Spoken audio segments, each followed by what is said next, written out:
So here we have, for example, our 40 BMW shares. Now, what if we wanted to protect our risk against a severe downslide in the shares? What we can do is place a stop loss order. So we're going to open up the order management window. Our action is to sell. We're going to sell our 40 shares of BMW.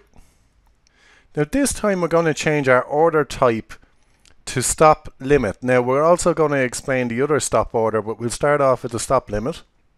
And you can see another window opens up here. So at the moment BMW is trading on this at about €75. But let's say we didn't want to take any more risk below 71.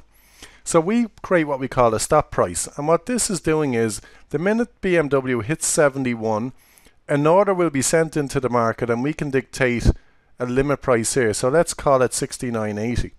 So if the share price drops to 71, an order is triggered to sell on a worst case scenario basis of 69.80. We come across here to time and force and we change the time and force from day to GTC. That's really important. And then we just click on preview order.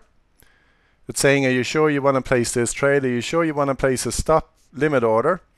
The stop price being 71, the limit price being 69.80, and we're saying yes, we're sure, and we click and submit that order. So that order then will just stay in the system. If BMW starts falling heavily one day and hits 71, that order will be triggered then to go into the market. Now, big problem with this is, if we have a particularly bad day in the market and the shares start gapping all of a sudden, you might not get out at 69.80. So if you're worried about that here, we'll actually cancel that order.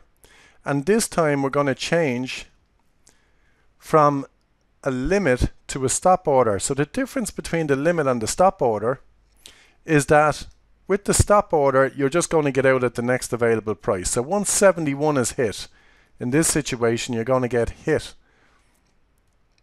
at the next available price. So all you're typing in here is 71. And then you're saying, okay, if it's a situation whereby we do hit 71, get me out at the next available price.